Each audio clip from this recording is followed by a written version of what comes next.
hi there, Ollie Anderson here. You're listening to Creative Status. I'm a creative performance coach. I help people bring realness into their lives and businesses, using creativity as a vehicle to integrate the truth about themselves so they can be more connected to who they really are, their true values and intentions, more connected to other people in a deep, meaningful way, and more connected to life itself through a sense of purpose that connects them to everything they might want to connect to so they can keep flowing and growing and evolving and doing the things that human beings are designed to do. Every episode of the podcast, I interview someone who has something to say about all this. Today, I am talking to Constantin Morun from the UNLEASH THYSELF podcast.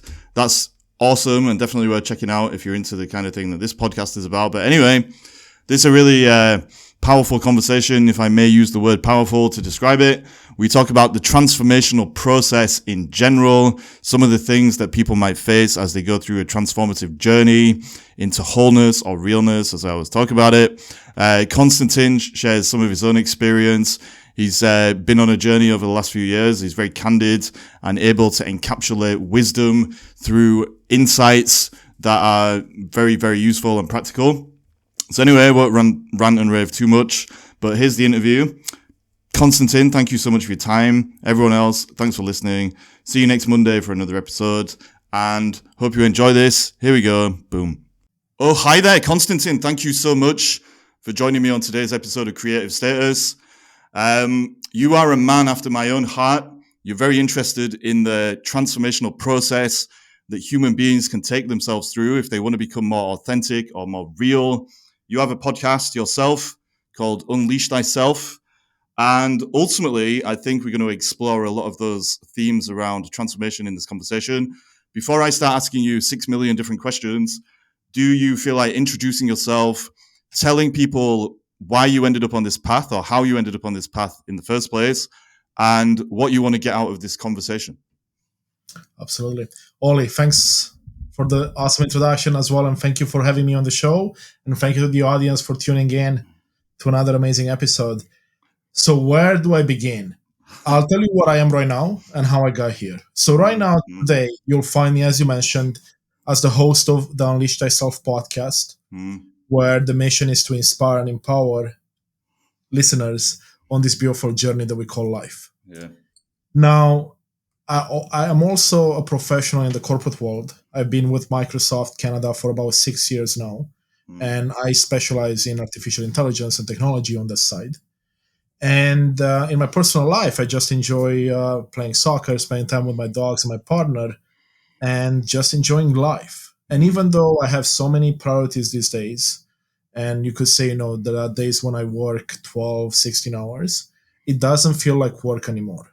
Why? Because I have come to the conclusion that if you do what you love and you find ways to bring what you love into your, let's say, corporate job, like in my case with Microsoft, or every other aspect of your life, then every day will be a joy and filled with fulfillment.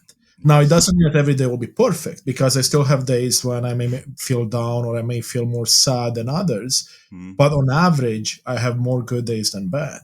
So that's where I am today. That's amazing.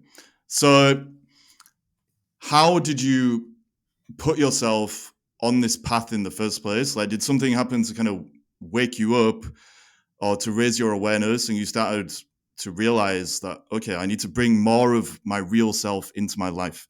If you did, like, what was going on for you then, and what changes did you start making? That's a great question, Ollie, there.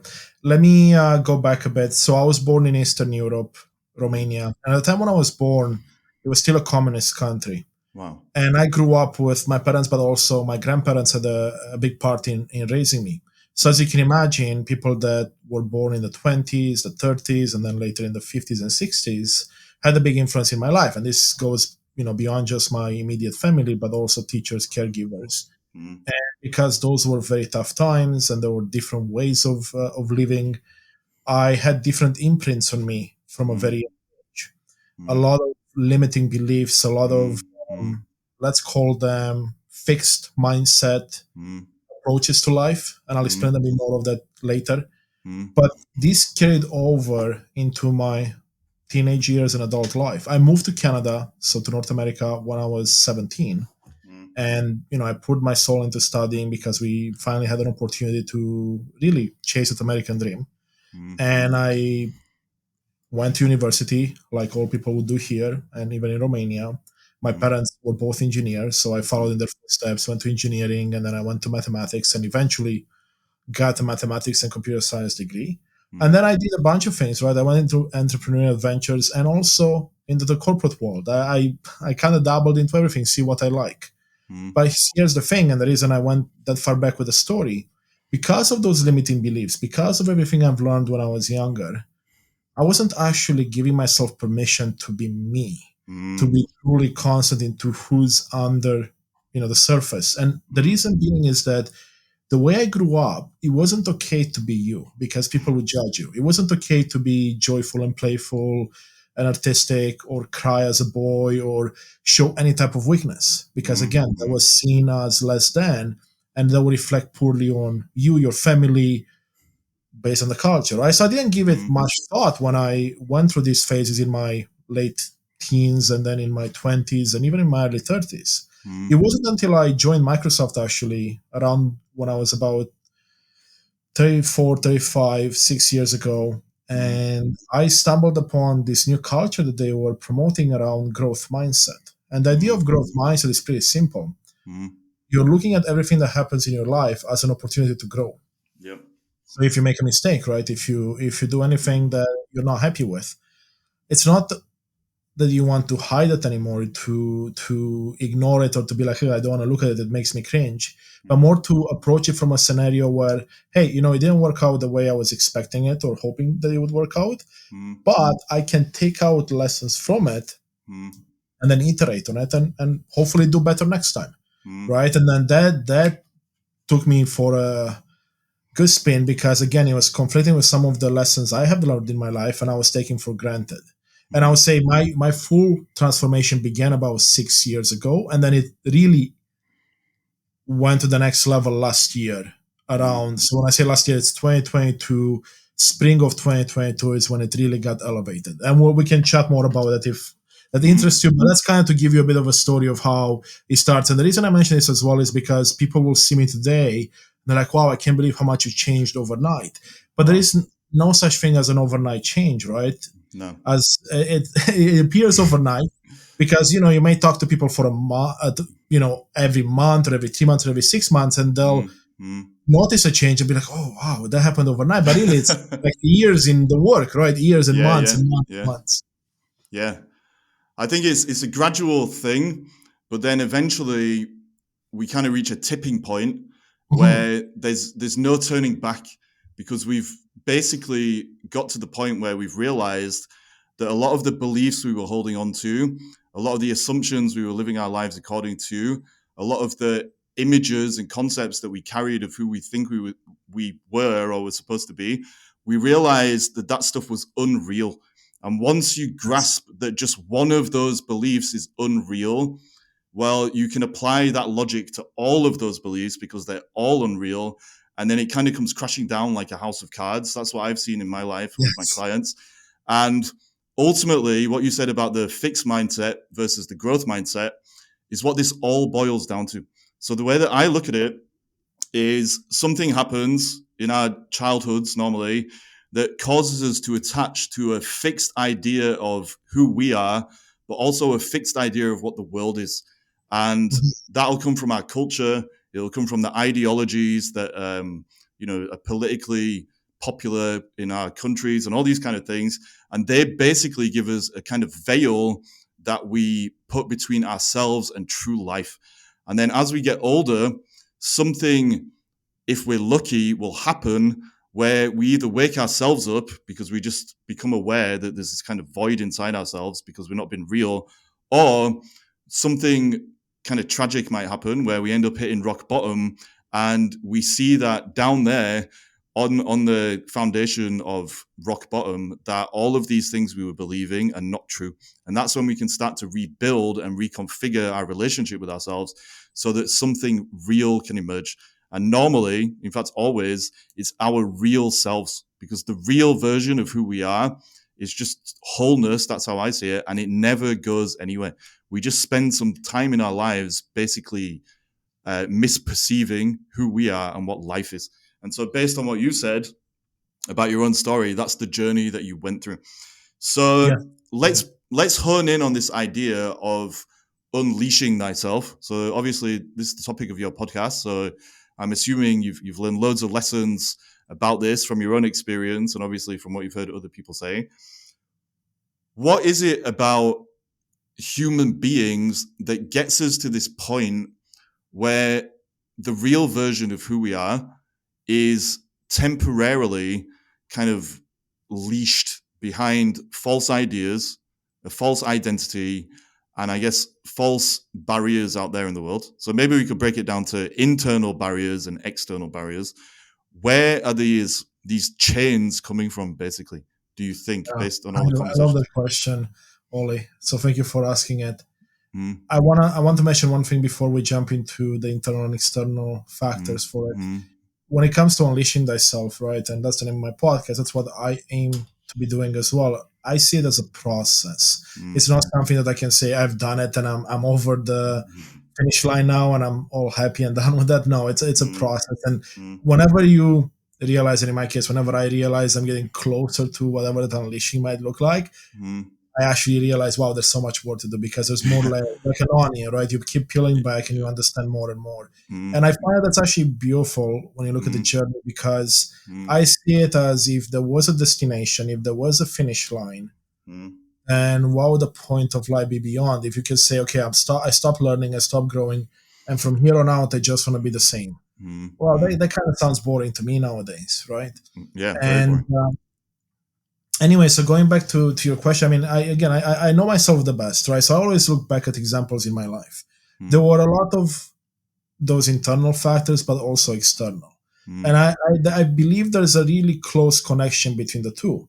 So internal are belief systems that I have developed from external factors, right?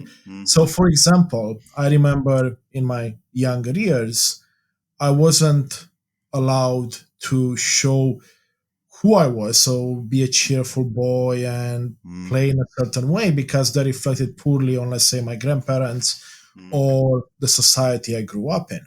So if you look at it like an external factor would be your society that you are part of, culture, people that are raising you, grandparents, parents, caregivers, teachers at school, all of them will have an influence on you. And if you hear something enough times, you start to believe it. And sometimes it's enough to just hear it once. Hey, you're not good at this, stop doing it, right? Like in my case, I remember a vivid example where I was told, hey, you shouldn't be doing art. That's for poor people or people that don't want to do something in their life, right? So that turned into a lesson where like, well, I have to focus on less creative things, more pragmatic stuff like mathematics and sciences where I can have a future, right? So those are small things that start to show up in your life and you take them for granted because I never challenged that. And most of the people I work with and talk to in my professional life or personal life, they've been the same. And when it comes to the internal and external factors, I would argue that pretty much everything starts externally, but then you internalize all of it, right?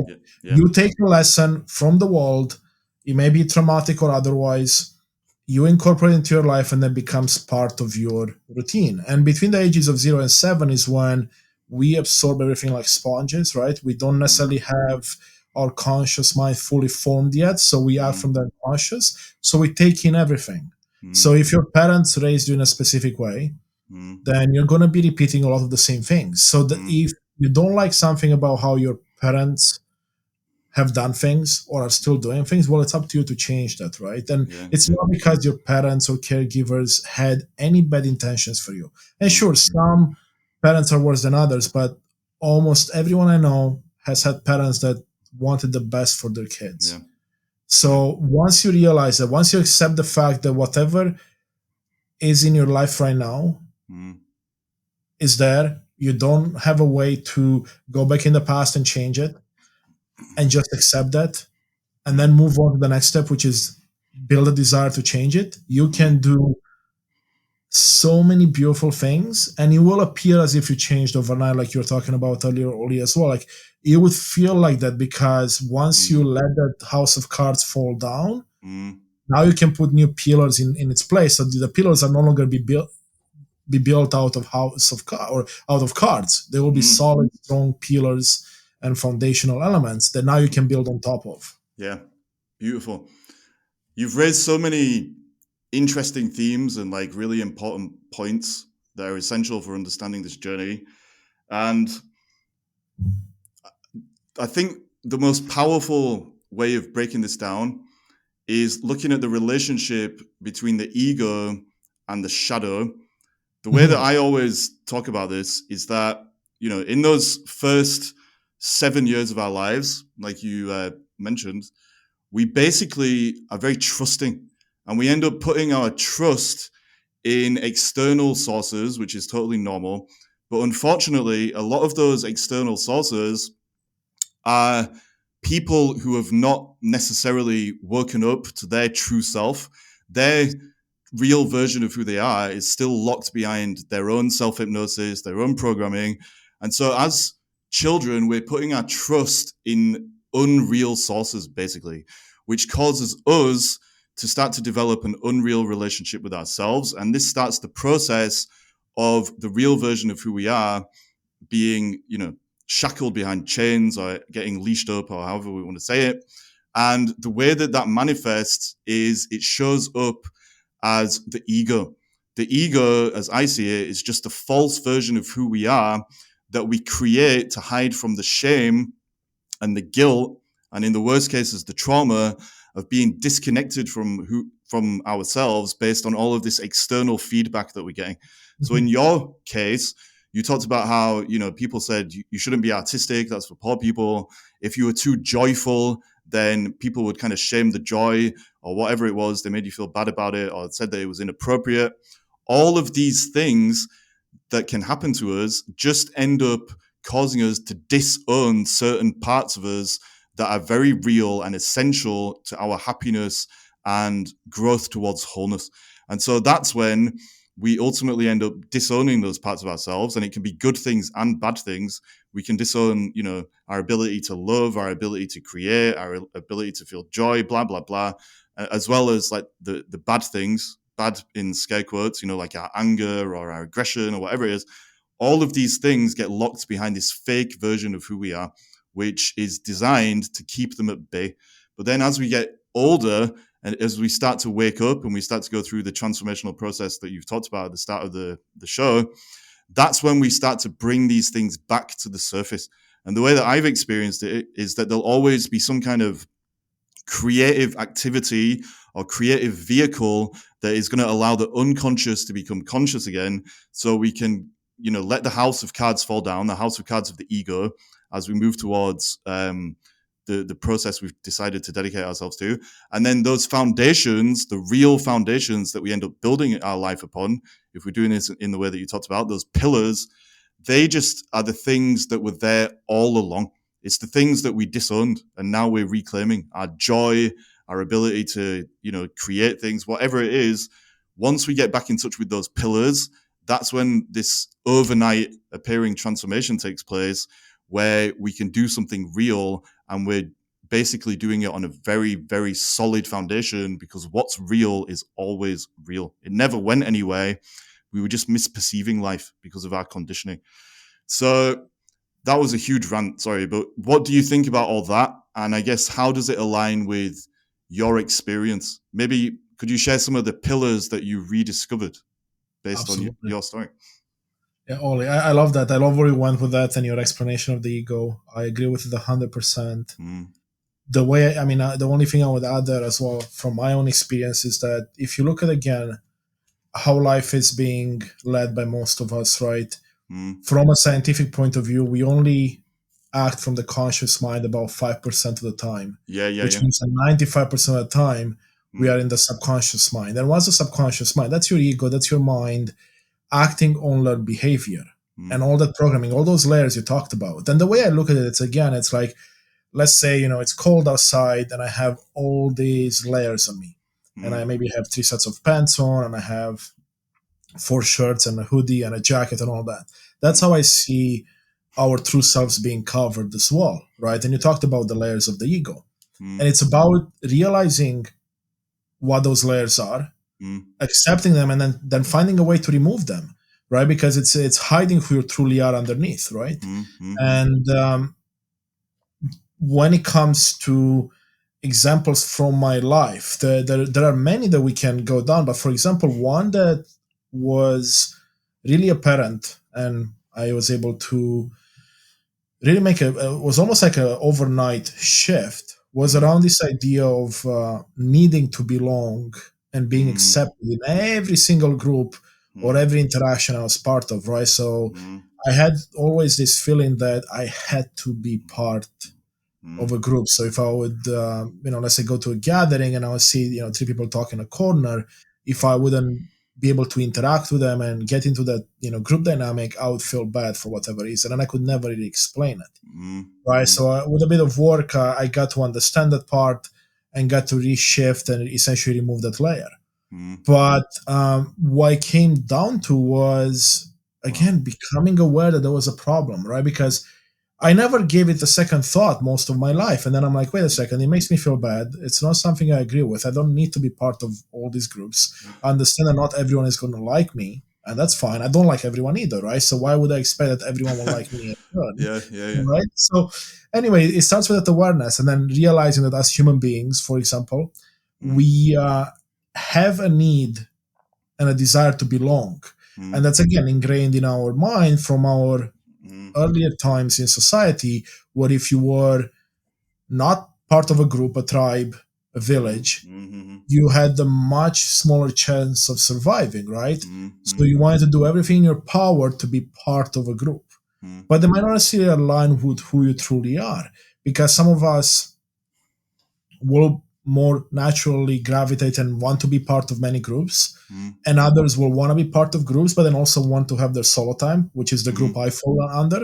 And then there mm, are some people that just want to be solitary, and that's fine for them, mm, right? And it's just mm, finding and understanding who you are, because what I've come to realize is the society, it doesn't matter where you grew up, there's always going to be specific rules you need to follow. mm, There's always going to be specific lessons and specific ways of doing things. mm, And if you don't challenge those ways and how they agree with you internally, mm, you're going to end up picking up a lot of these learned behaviors we talked about mm, that are going to hide your true self.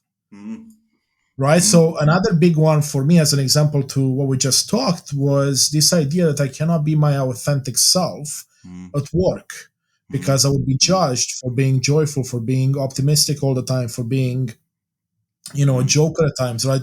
mm, Cracking jokes and whatnot, right? So my mm, professional, mm, let's say my professional career has been focused on, the professional aspect, and I am doing really good at it. But what I realized that when I was able to bridge the gap and bring more of my authentic self to the mm, professional environment, mm, my relationship started to become much better. The impact of my work has been much higher.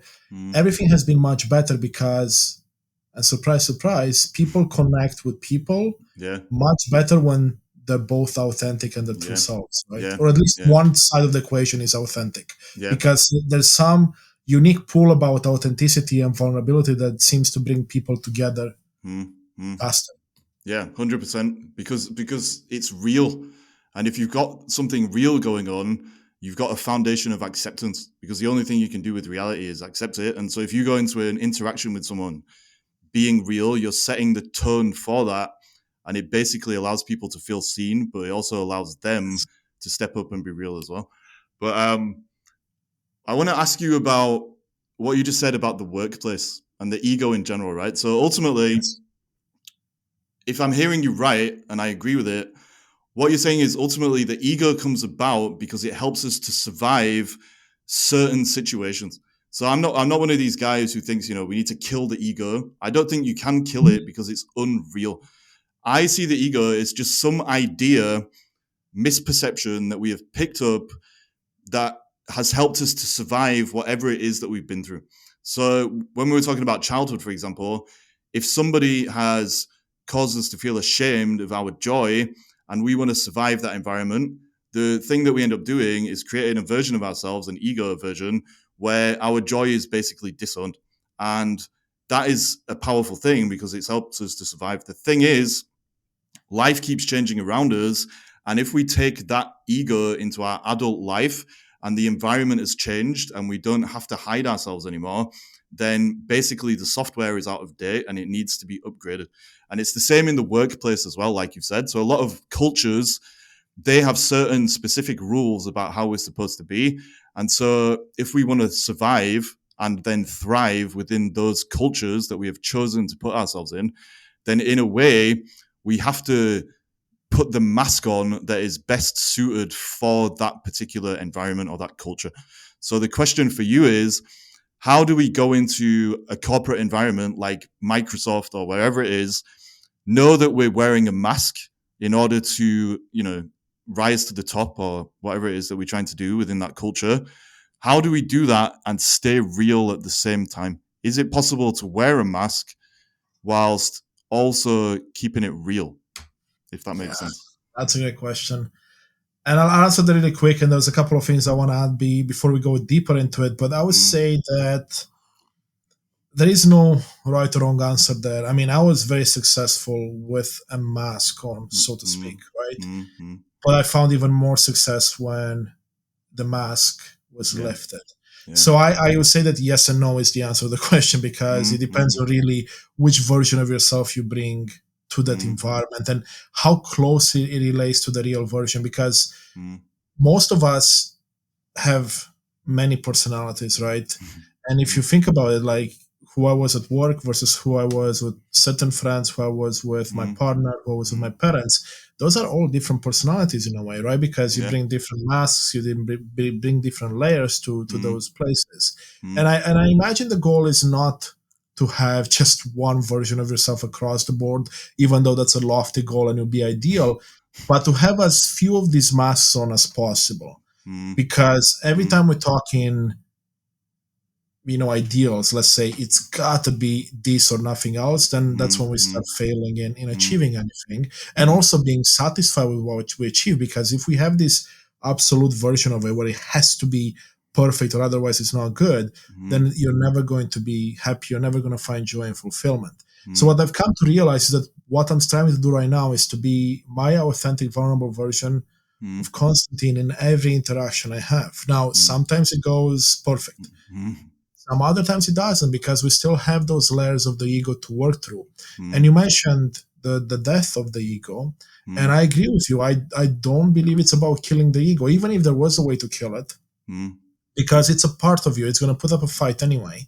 But it's about finding a way to bring the ego along the journey with you and update the software. You mentioned this so beautiful, and I work in technology, so I always use this analogy. Your mind, your ego works with like really old technology. Like if you, like in my case, I'm 40 right now. So let's say, my first 10 years of my life were in the 80s and part of the 90s, right? Like there wasn't even a Windows back then, but let's say there was a Windows, I might be on Windows 95. Right now I'm on Windows 11, right? So like there's a bit of a gap between what I was and what I am. And the beauty of this is that there are different pillars that are working with different technologies. So your goal should be to try to update that version of the technology, so then when your ego or your mind acts at the subconscious level, which you will 95% of the time anyway, it's not acting with old beliefs and old rules. It's acting with the new way of you wanting to work. And sometimes it will take you a few iterations to really get rid of the old and bring in the new. Do you think there's a thing where the new software, the updated software, if it's going to keep getting iterated so that it's an improvement in relation to allowing us to be more real, then if this was a real software program, it would become increasingly less complex. So the way that I see it is real versus unreal, fragmentation versus wholeness, essentially boils down to unlearning all of this bullshit that we've picked up. And all of the bullshit that we've picked up that is causing us to hold back and hesitate and to be in need of unleashing ourselves in the first place, it's just unnecessary complexity in the form of beliefs, social rules, questions that maybe don't even need asking, and all these kind of things. And so if the software gets updated in a real way, it actually becomes more simple rather than complex. Does that make Ah, sense? it does, and I love the way you explain that, and I would agree because in some cases, not even about updating the software; it's about removing Yeah. outdated programming, right, and allowing the new programming that you already put in another part of your life Wow. to essentially take over there, right? So yes, it simplifies it because technically speaking, you are removing, let's say, chunks of code that no longer serve a purpose. So Yeah. you're simplifying the operating machine. Now, Mm. for every human being, that might not really matter that much. But if you think about it, it's not always about adding new Yeah. things, right? Yeah. Exactly. Yeah. It's about removing some of the learned behaviors and allowing your true self. Because I like how you said that under, our true self has always been there. It's under all these layers, and I agree with you 100%. I truly believe, and Wow. this is funny that I mentioned this because I have a mathematics degree, right? So I'm coming from the science side, but I believe that us souls, right, we're having a human experience. So we're a spiritual being having a human experience, but this is not our only experience, right? I believe in reincarnation and the fact that we can have multiple lives. Now, that's not something that necessarily can be proven scientifically, but once you experience a few things, once you see things, once you do your own research, that's what I've come up with the conclusion. And if that's the case, if let's assume that we don't just have one life and YOLO and that's it, we have more than one life. That means that we come into this life with some information. We come into this life with some information, but then we forget that information. So we are not biased in everything that we do and get to relearn it. And this is what I understand life to be right now. It's Wow. about unlearning and Yeah. allowing the true you to come up, and that's the idea of like remembering, right? Remembering who you are, relearning who you are. Yeah. Like, even if we take reincarnation out of the equation, I think it's fair to say that we are born with information in us. And, the analogy that often gets thrown around is like the seed. And if we allow it to grow, if we nourish it with the right conditions, we're going to get the oak tree, which is this, a sense of purpose and a connection to the universe or God or life or whatever. And the only thing that stops us walking the path that we are supposed in scare quotes to walk is this software that we pick up in our earlier years, which is basically a virus. Like, if we go back to that analogy, it's like basically a load of malware gets installed when we're younger and it causes us to be sluggish. We can't run at the speed that we need to. We can't process things properly because we picked up all this emotional stuff like shame and guilt and everything. And so part of the transformational process, if we're going to keep running with this metaphor that we've now brought into the conversation, is allowing some kind of spiritual virus remover, if you want to say it like that, to come and get rid of all the crap that's weighing us down, basically. And then when we can see clearly, we can put ourselves onto the path that we should have been walking all along, because that is the real path for us. And I think this is a nice segue into another question I wanted to ask you, which is that a lot of the time when people go through this process of unleashing themselves, what they end up unleashing is totally different to what they expected. And it's because when they go into the process, all of the assumptions about what is eventually going to be unleashed are ultimately been filtered through the malware and the programming of the ego. And so when they do unleash the real version of who they are, they'll actually learn that the path they now need to go on is actually going to be a huge learning experience. It's going to be uncomfortable because it's going to be asking them to do things that they've hidden for a long time. It's going to involve going off into the great unknown and all these kind of things.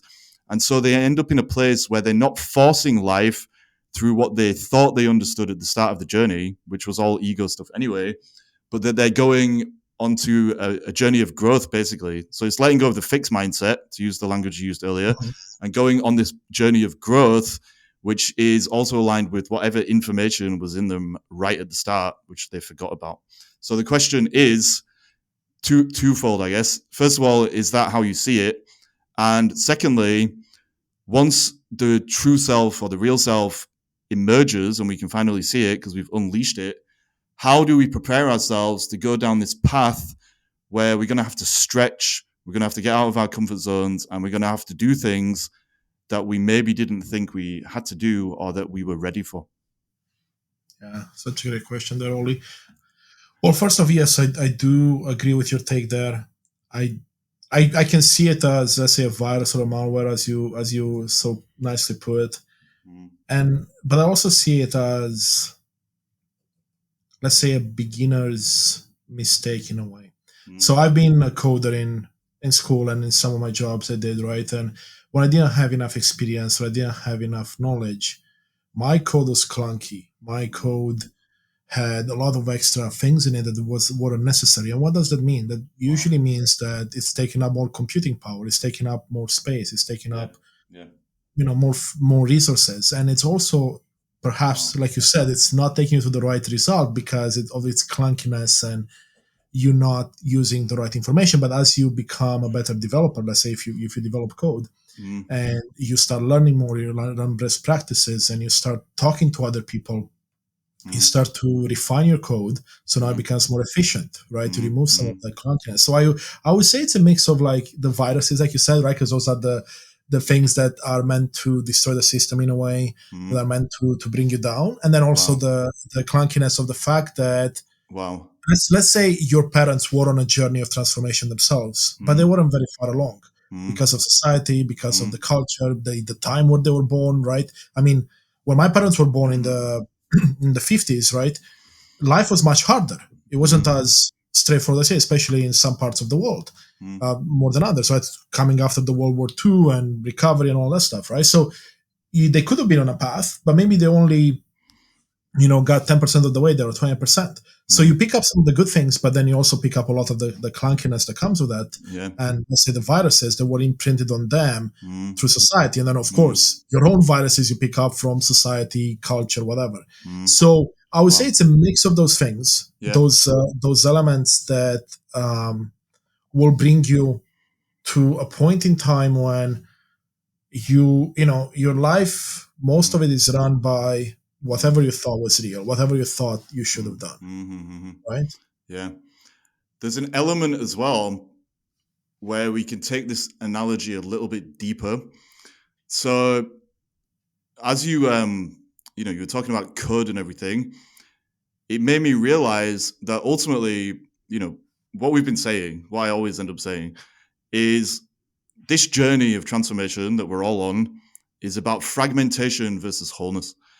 And when we're most real, and like you said, we can always go deeper into it. It's like an onion. But when we're most real, we're ultimately moving with wholeness towards more wholeness, which is a deeper sense of connection to truth or God, life, whatever you want to call it, right? When we're talking about code is ultimately an algorithmic way of seeing things, isn't it? And Mhm. so it's fragmented. And so actually part of this journey of revealing our real self, of unleashing it, is stepping beyond all of the code, even if it's just for a little moment. And this is something that I've experienced in my life, like quite a few times now, and I've spoken to other people about it. Abraham Maslow called it a peak experience, and it can ultimately be anything. But there are moments in your life where your ego will basically dissolve and you feel connected to everything around you.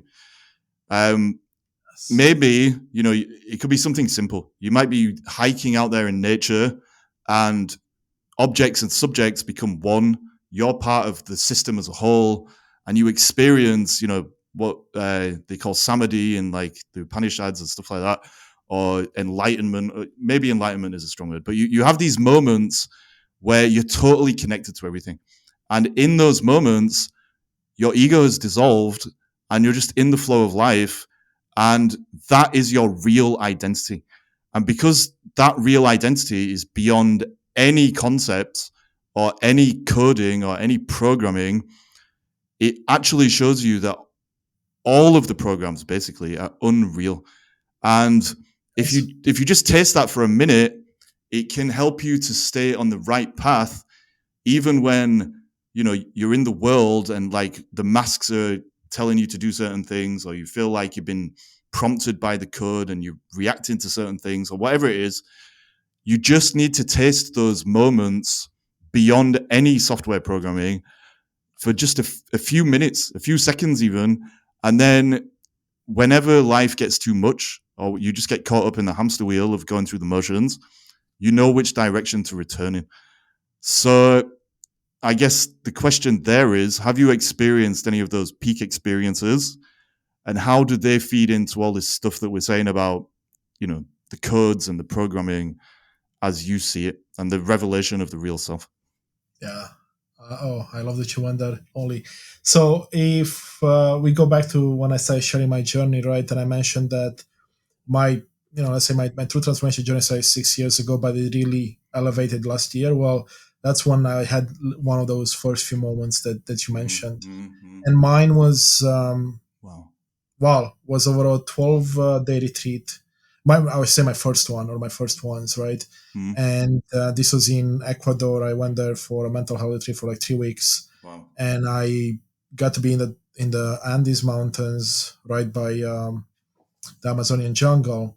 Beautiful there. Anyway, so just being in nature there with nothing and with like-minded people was enough to get me to start feeling things that I've never felt before, and exactly the experiences you were describing. Wow. But then to take it a step further, what I did for the first time in my life is allow myself to lose control through plant medicine, right? Wow. I'm someone that's never been drunk, never done drugs, never had any desire to do any of those. Not for a religious reason or anything, just personal reasons. But I felt intrigued about plant medicine and something that so many cultures have been exploring and connecting to the world with for thousands of years. And through plant medicines is how I had, let's say, my first real connection to everything, to people, to nature, to dogs, to everything.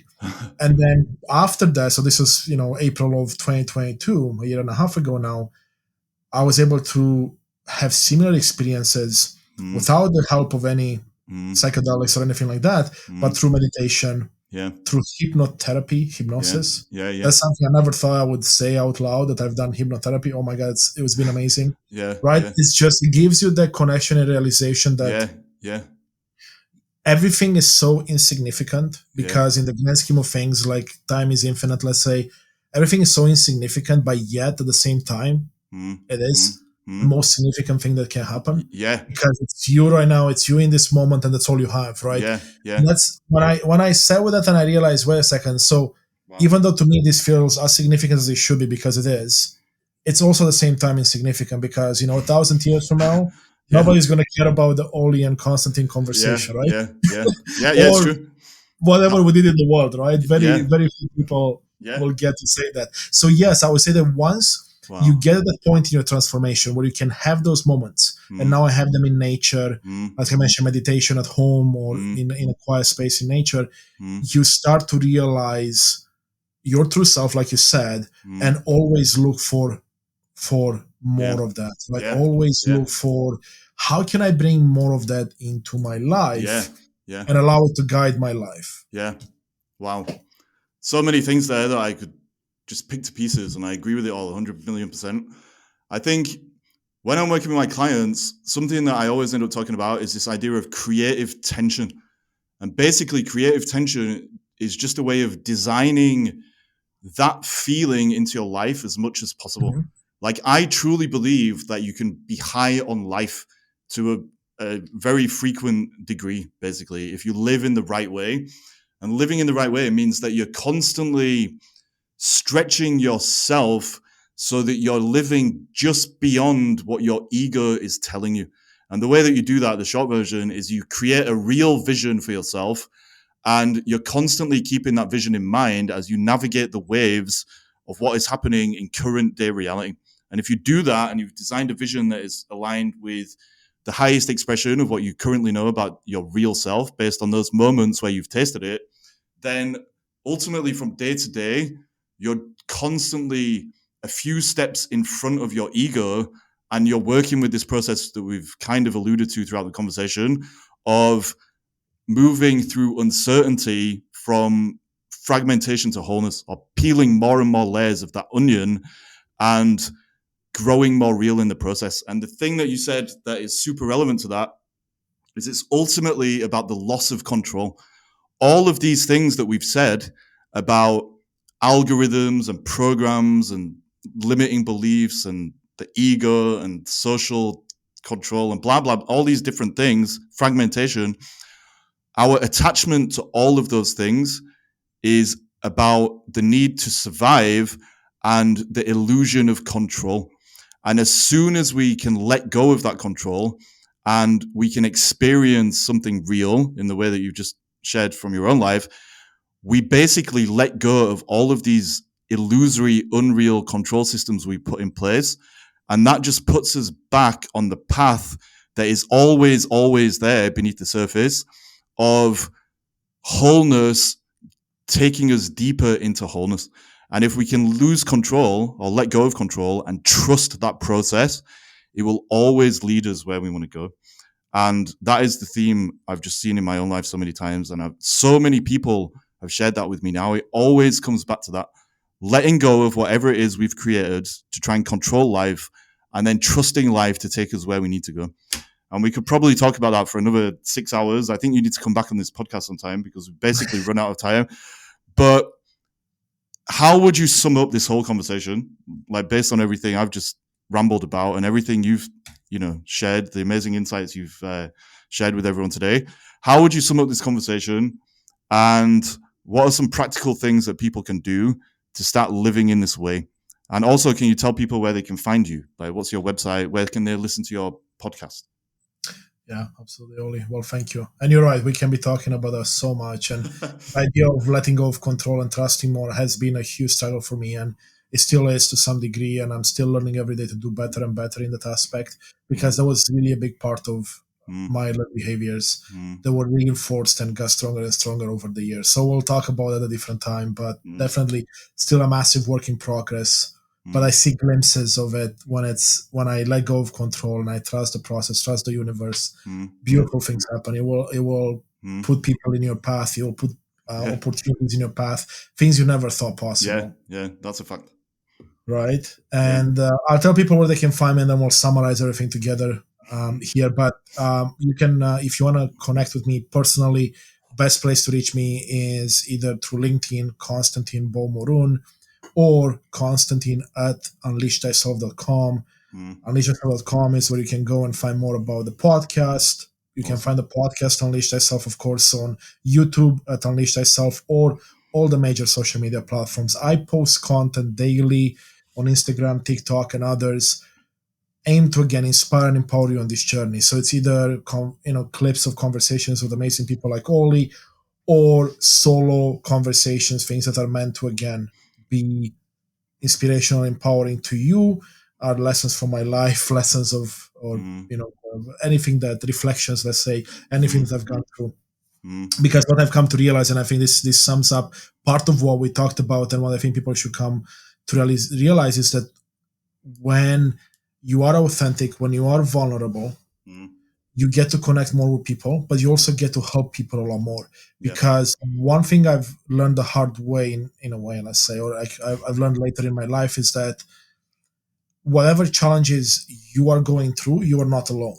There are many people that are struggling with, which means that any challenges you were going through in the past, but then overcame, that means there are people struggling with that right now, this moment. But you've beat it already. You've gone on the other side, which means that you can help people that are struggling with something you struggled with at this moment. And when I had the realization, it's like, wow, I can't believe I haven't really gave it that much thought. And I always thought my problems are my own and no one else has to go through them or has gone through them, and they have their own version. But once you realize that, you will allow your transformation to happen even faster, because you can do two things now: not only spend time on improving yourself, which is what we've been talking about, but also start giving back. And by giving back, by sharing it with people, either on a podcast like this, and one-on-one conversations, one-to-many, or social media, you learn in the process even more.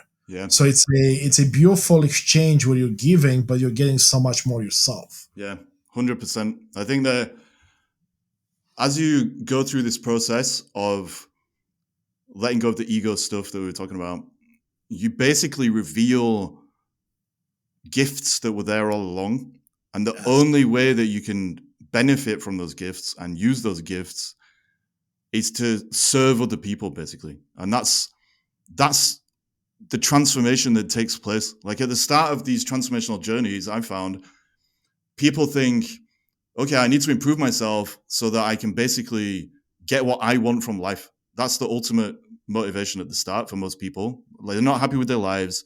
They know they need to do something, but they're still filtering it through the ego. And then as they go through this process and the ego kind of slips away or it has less control over them, they realize that it's not about trying to bless their own plans, but just blessing what is unfolding anyway through the way that they're being in the world. And I think when you do that, that's when you can be in that place of creative tension I was talking about, because you're always a few steps ahead of your ego and you're helping other people to do that as well in some way, shape or form, whether it's you creating something or just the conversations you're having and all that kind of stuff. So I'm going to stop talking, but this ultimately is reminding me that it's all about trust. I've said this so many times now on the podcast. It always comes down to trust. You get to that point of acceptance of what's real, and then all you can do is trust it and go with it. And this is just a really amazing reminder for me that that's foundational, basically. So, Constantin, thank you so much for this whole conversation and for the other conversation we had before. And just really appreciate your time. So thank you so much, like, honestly.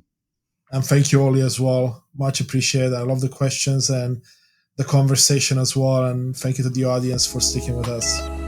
Thanks again, man.